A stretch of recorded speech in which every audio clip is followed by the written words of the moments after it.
tout le monde et bienvenue dans la suite de ces leçons sur la programmation en Python. Mon nom c'est Enya Leba et ensemble aujourd'hui nous allons travailler sur la fonction print en Python. Alors c'est parti.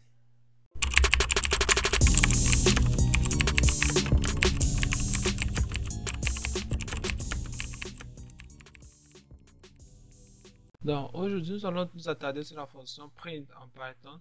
Et pour ça, nous allons utiliser CodeScriptor. CodeScriptor, c'est un outil de travail qui nous aide à écrire les codes Python. Nous avons vu CodeScriptor dans notre première vidéo. J'ai fait un bref rappel de ce qu'était CodeScriptor. Donc, nous allons revenir dessus. Pour aller sur CodeScriptor, nous ouvrons notre navigateur. Nous allons sur Google et nous allons chercher CodeScriptor. Ok, CodeScriptor 3. CodeScriptor 3. Pourquoi CodeScriptor 3? Parce que nous travaillons sur la version 3.0 de Python. Il faut faire très attention lorsque nous ouvrons CodeScriptor parce qu'on peut arriver sur CodeScriptor 2. Et si on est sur CodeScriptor 2, je vous conseillerais vraiment de rentrer sur CodeScriptor 3. Pour ça, c'est facile. On vient ici dans l'adresse de CodeScriptor. On va arriver sur 2 qui est ici en haut. Et on va le remplacer par 3. Donc là, nous sommes sur CodeScriptor 3 qui utilise la version 3.0 de Python. Nous avons les boutons que nous connaissons qui nous permettent de faire fonctionner le code, reset, save, new URL et autres. Si vraiment vous ne connaissez pas comment fonctionne CodeScriptor, je vous renvoie dans la vidéo sur introduction à Python qui va s'afficher là-haut. Ok, va s'afficher là-haut. Donc il faut aller regarder ça. Donc nous sommes dans ce CodeScriptor et nous allons commencer par effacer tout ça. Très bien. Maintenant que c'est effacé, la première chose, c'est qu'on va se rappeler notre tout premier code en Python. Le premier code en Python qu'on avait fait, c'était print hello world, n'est-ce pas? Nous allons écrire print hello world.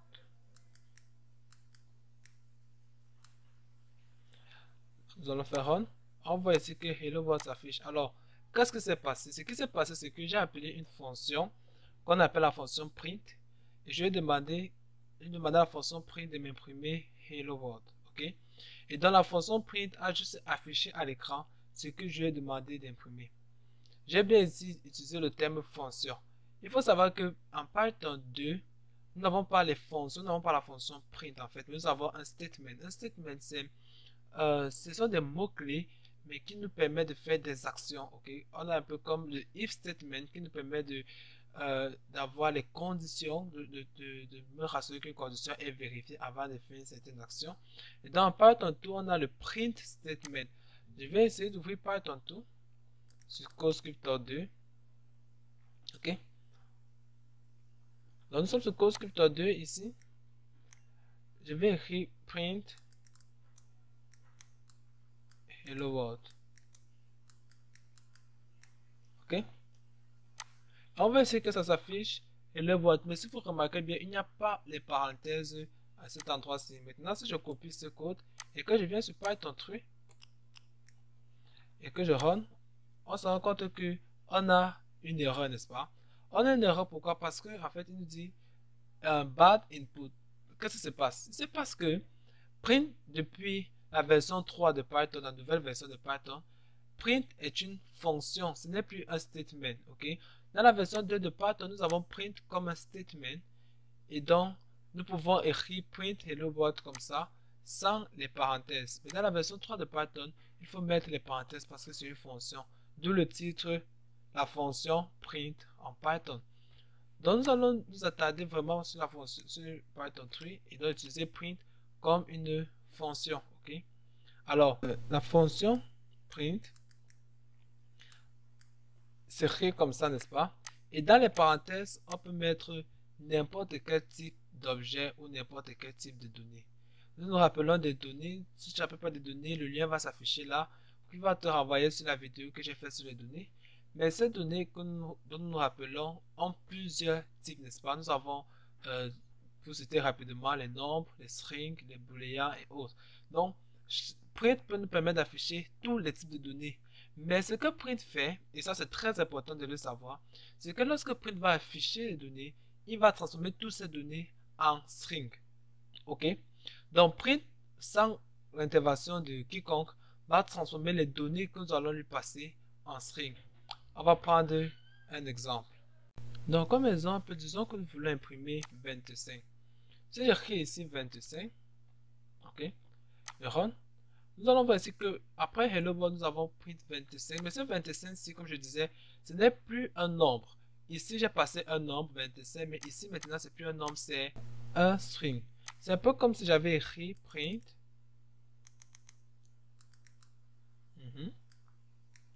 25. Ok?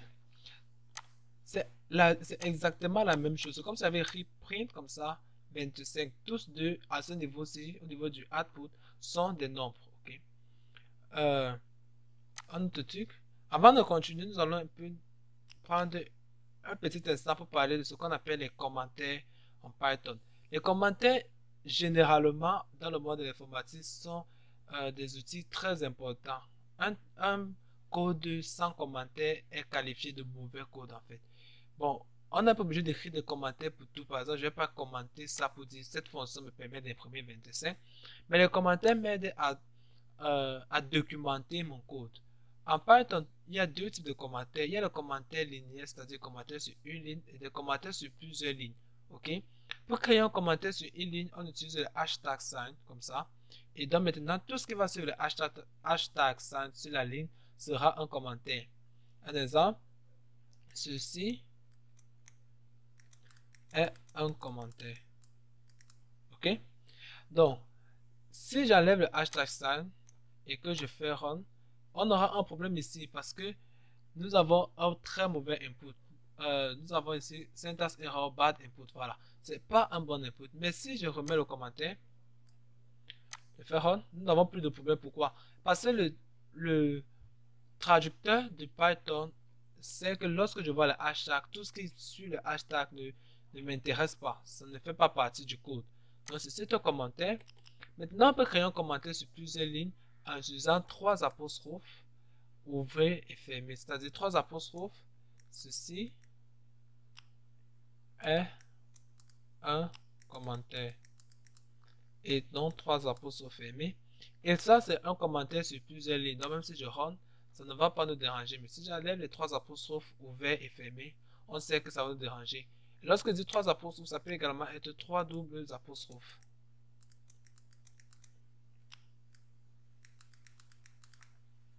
Comme ça. Ok? Run. Il n'y a donc pas de problème. Donc, c'est tout pour les commentaires. Je vais utiliser beaucoup de commentaires dans ce programme. Ok? Donc,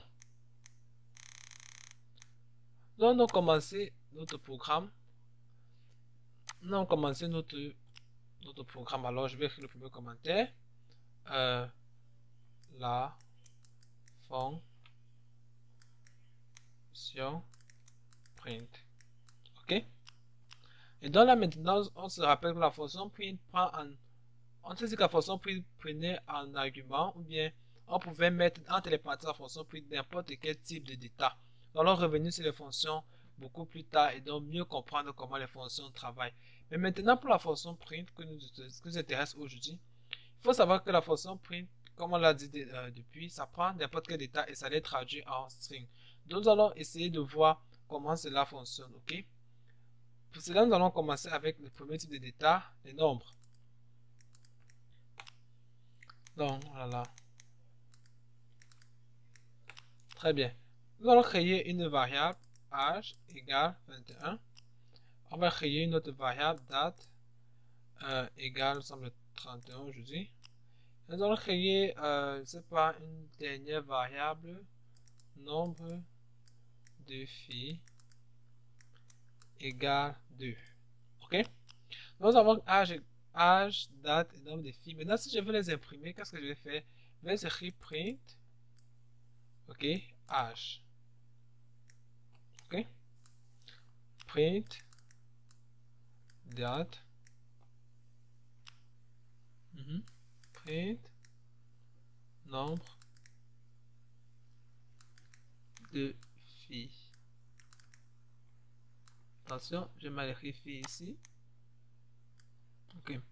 Nombre de filles, ok? Et si je fais run, on voit qu'ici nous avons 21 pour l'âge, 31 pour le nombre, pour la date et 2 pour le nombre de filles. Ok? On peut aller comme ça pour... On peut aller comme ça, on peut faire la même chose pour les brillantes par exemple.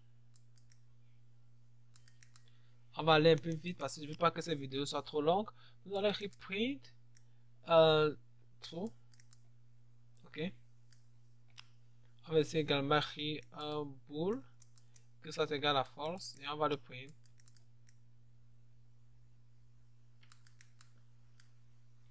Ok. On voit ici qu'on a true et false. D'accord. Comme ça, quand on imprime les booleans, on peut revenir ici. On peut faire la même chose avec les strings, avec les listes. On va essayer peut-être les listes. Ok. On va essayer peut-être une liste. On va créer une liste. Oh là là. Il y a liste égale. Liste égale. On sait un peu comment faire la liste, n'est-ce pas? Crochet et puis on met entre parenthèses ce qu'on veut. Ignel, virgule, 21, ok, 32. Et on va remettre true. Ok? Donc, liste égale, ignel, 32, true, print. Liste. Ok? Donc, si je fais run, on voit ici qu'on a ignel, 32, true. Ça va créer list print un tuple. On va donc reprint ici. On se rappelle que les tuples, c'est entre parenthèses, n'est-ce pas? Donc ici, je vais d'abord ouvrir et fermer les parenthèses de ma fonction print. Maintenant, à l'intérieur, je vais ouvrir encore la parenthèse de tuple, ok? Je veux la parenthèse de tuple et donc peut-être je vais entrer les mêmes choses. Ignore, 32, true, mettons false, pour voir la différence. Je referme la parenthèse de tuple. Donc on a ici deux parenthèses ouvertes. Deux parenthèses ouvertes, une pour ma print et une pour mon tuple. Lorsque je print, vous voyez ici, ça m'imprime mon tuple entre parenthèses, exactement, pour vous montrer que c'est en fait un tuple. Donc, c'est comme ça qu'on peut imprimer, c'est comme ça qu'on peut imprimer tout cela. Donc, si je vais imprimer quelque chose pour que ça s'affiche exactement comme j'ai écrit, au lieu d'entrer, par exemple, disons que je vais imprimer âge. Ok, je ne vais pas imprimer à ce niveau-ci. Si je enlève le commentaire ici, nous avons ici âge qui est égal à 21, n'est-ce pas? Disons que je vais imprimer âge. Si je fais ici print âge, j'ai envie d'imprimer le mot âge. Mais si j'écris ici print âge, qu'est-ce qui se passe? Ça m'imprime 21. Oh. Nous allons commenter ici. Voilà.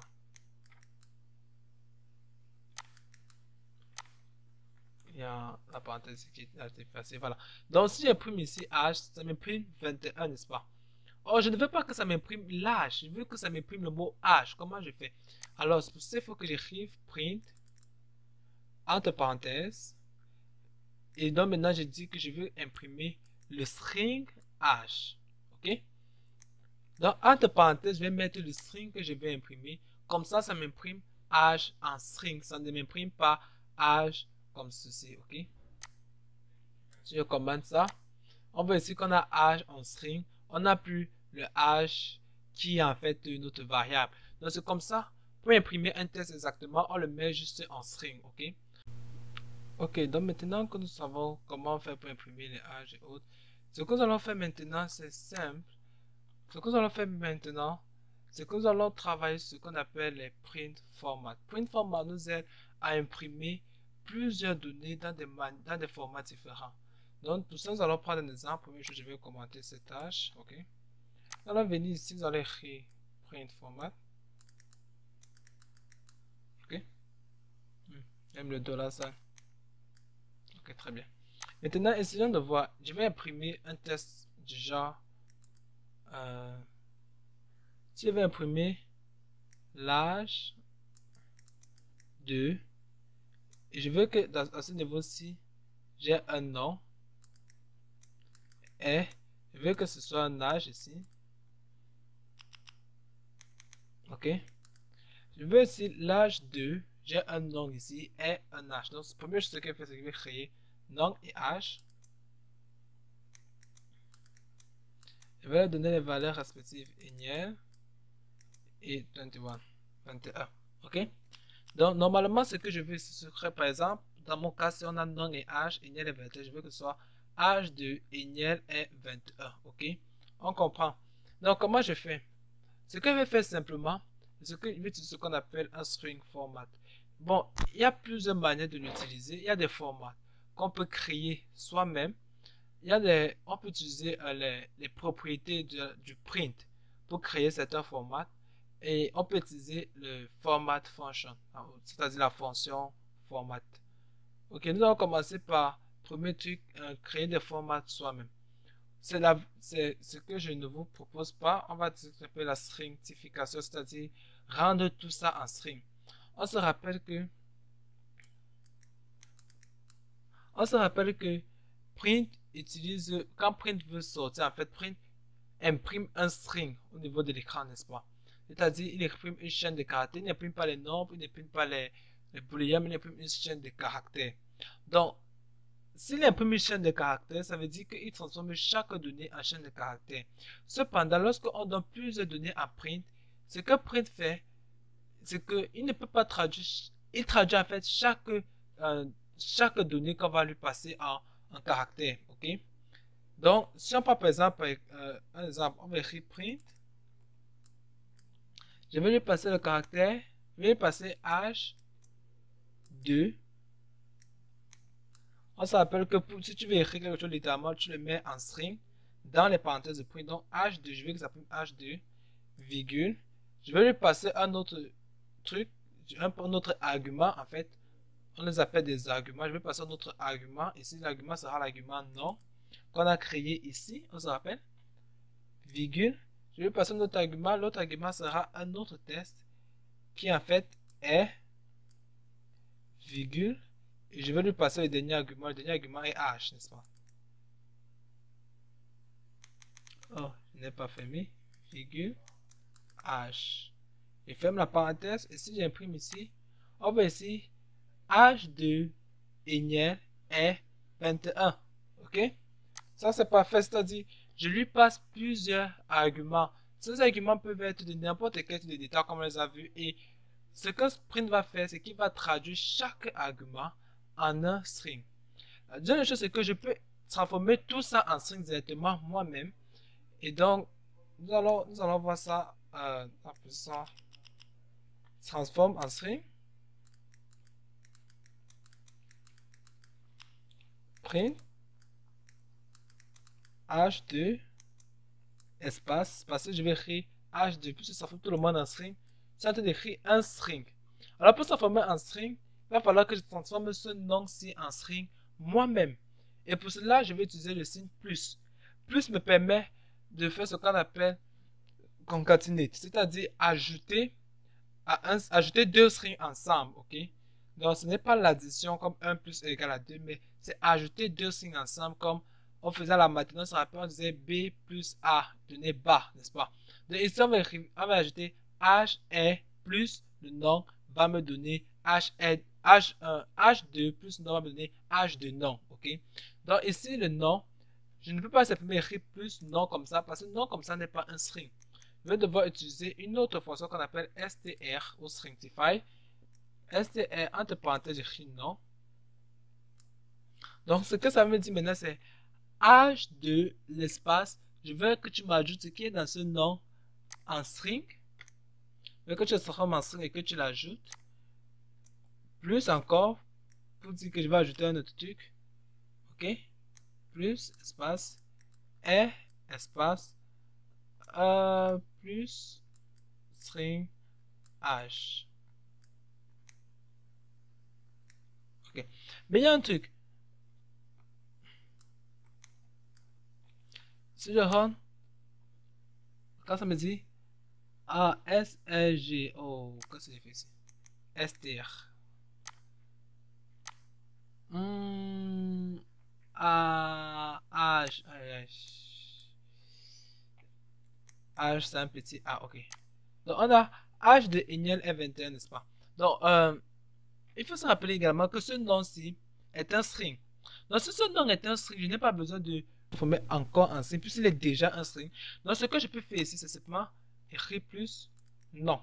Et si j'écris plus nom et que je run, on voit qu'on n'a pas d'erreur. C'est toujours HTML est 21. Donc, c'est comme ça qu'on travaille pour transformer tout en string. Et maintenant, le format function. Et on va beaucoup s'attarder sur le format function. Parce que le format function nous permet de faire beaucoup plus de trucs. Ici, on a vu jusqu'à présent comment on peut formater nous-mêmes en utilisant soit la propriété de print qui nous dit que ça transforme n'importe quoi en string.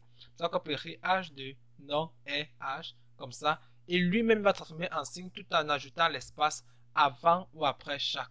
Il va ajouter un espace ici lui-même. Il va ajouter un espace. Il va ajouter un espace. Et donc, nous avons h de Eniel est 21. Ou alors, on peut transformer nous-mêmes en string en utilisant plus et en ajoutant chaque valeur. Et si une variable n'est pas en string, on le transforme nous-mêmes en string. Comme ici, on a transformé âge en string, mais on n'a pas transformé nom en string parce que nom est déjà un string. Bon, pour cette dernière méthode, on va utiliser le format. Pour utiliser le format, c'est simple. On va aller sur print. Maintenant, on va print exactement ce qu'on veut. On veut que ce soit âge de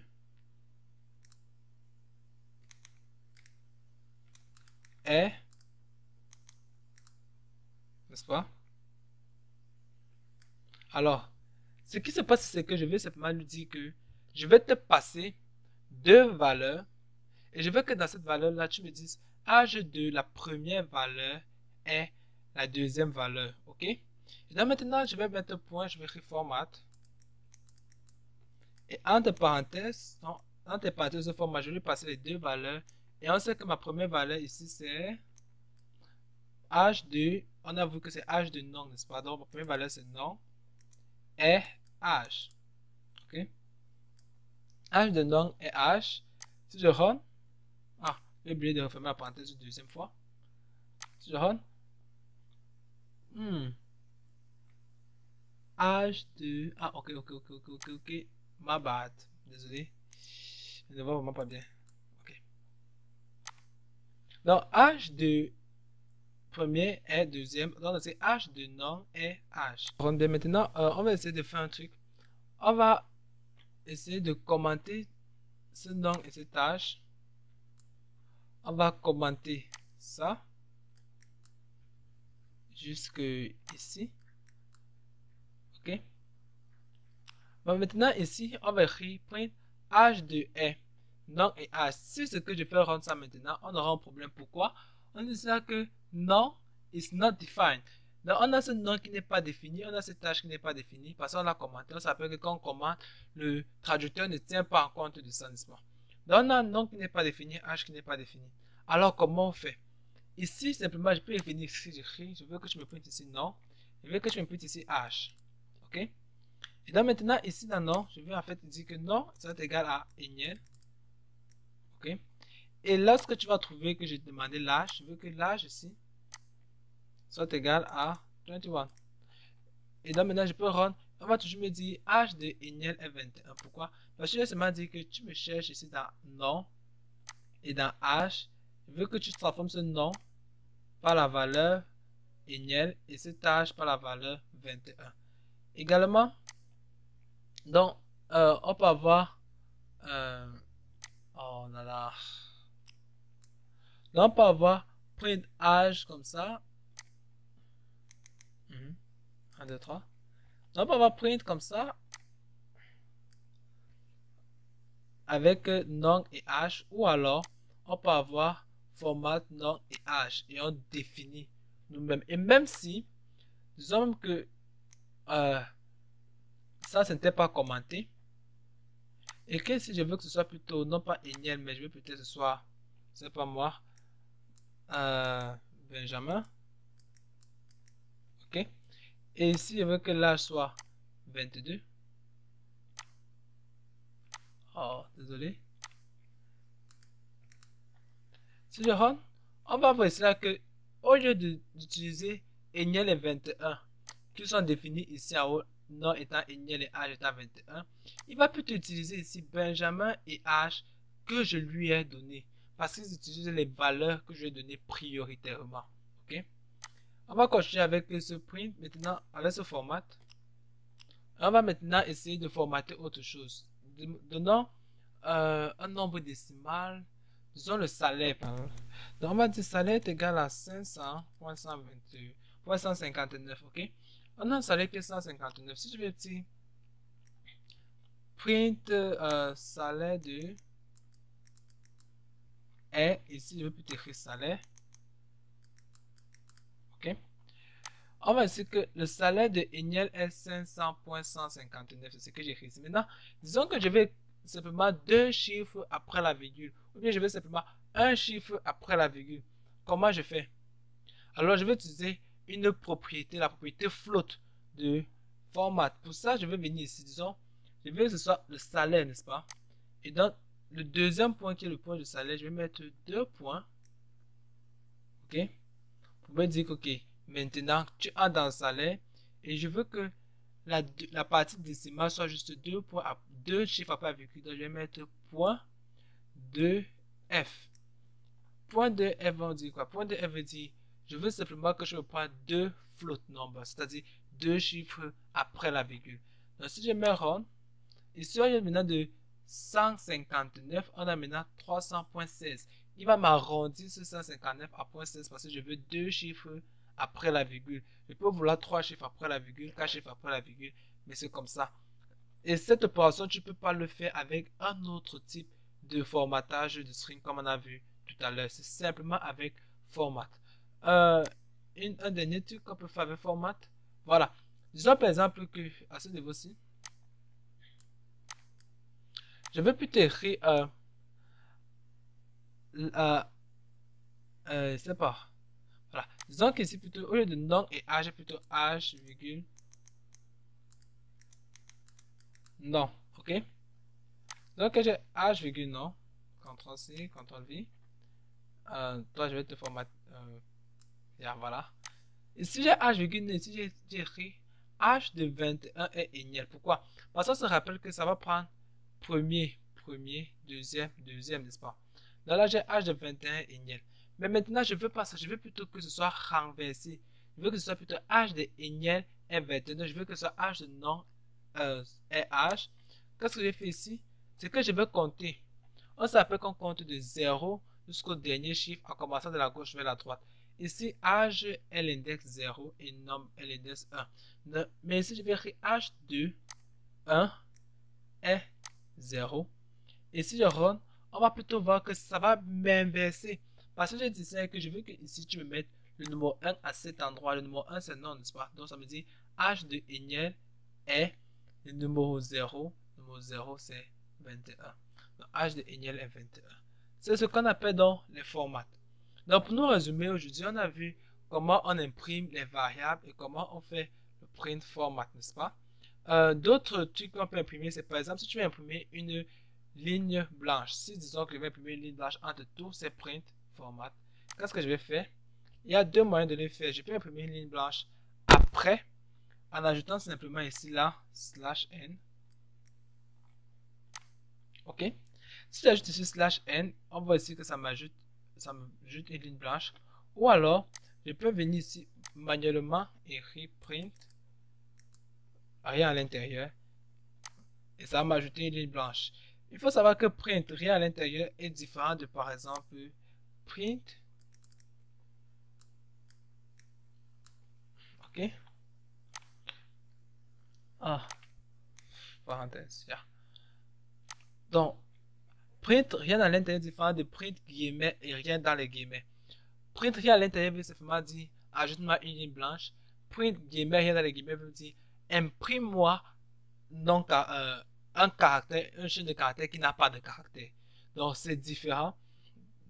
Mais ce sont les moyens qu'on a pour ajouter une ligne blanche. Donc on peut ajouter soit /n, comme ça à la fin de chaque